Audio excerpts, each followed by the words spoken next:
অনেক দিন আগের কথা। একটি ছোট গ্রামে বাস করত এক রাখাল বালক। তার কাজ ছিল প্রতিদিন মাঠে গরু চড়ানো। সকাল থেকে সন্ধ্যা পর্যন্ত সে একাই থাকত সেই বিশাল মাঠে। শুরুতে সবকিছু ভালো লাগলেও ধীরে ধীরে তার জীবন হয়ে উঠল একঘেয়ে আর বিরক্তিকর। না ছিল কোনো খেলার সঙ্গী, না ছিল কোনো মজা। এই একঘেয়েমি থেকেই শুরু হলো সমস্যার মূল। একদিন বালকটি ভাবল, চল একটু মজা করা যাক। হঠাৎ সে জোরে চিৎকার করে ওঠে। বাঘ আসছে, বাঘ আসছে! তার চিৎকার শুনে গ্রামের মানুষ সব কাজ ফেলে দৌড়ে এলো। কেউ লাঠি নিয়ে, কেউ দৌড়ে, সবাই তাকে বাঁচাতে ছুটে এলো। কিন্তু এসে দেখে কোথাও কোনো বাঘ নেই। বালকটি হেসে উঠল। আমি মজা করেছি। কিছুদিন পর সে আবার একই কাজ করলো। আবার চিৎকার। বাঘ আসছে, বাঘ আসছে! গ্রামের মানুষ আবার দৌড়ে এলো, কিন্তু এবারও কোনো বাঘ নেই। এবার সবারই বুঝে গেল সে মিথ্যা বলছে।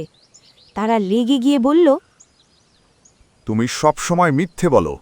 এভাবে চলতে থাকলে আমরা আর কখনো তোমার কথায় আসব না। কিন্তু বালকটি তাদের কথাকে গুরুত্ব দিল না। দিন কেটে গেল। একদিন হঠাৎ সত্যি একটি ভয়ঙ্কর বাঘ মাঠে এসে হাজির হলো। বালকটি ভয় পেয়ে গেল। তার হৃৎপিণ্ড দ্রুত ধুকপুক করতে লাগলো।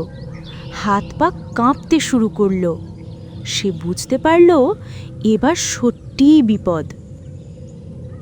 ভয়ে কাঁপতে কাঁপতে সে চিৎকার করতে লাগলো।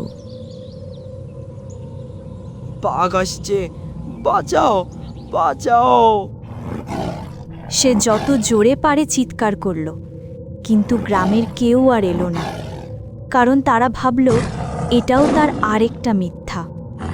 বালকটি অসহায় হয়ে চারদিকে তাকাতে লাগল। কেউ নেই, কোনো সাহায্য নেই। অবশেষে বাঘটি তার গরুগুলোর ওপর আক্রমণ করল। বালকটি কিছুই করতে পারল না। সে শুধু অসহায়ের মতো দাঁড়িয়ে রইল।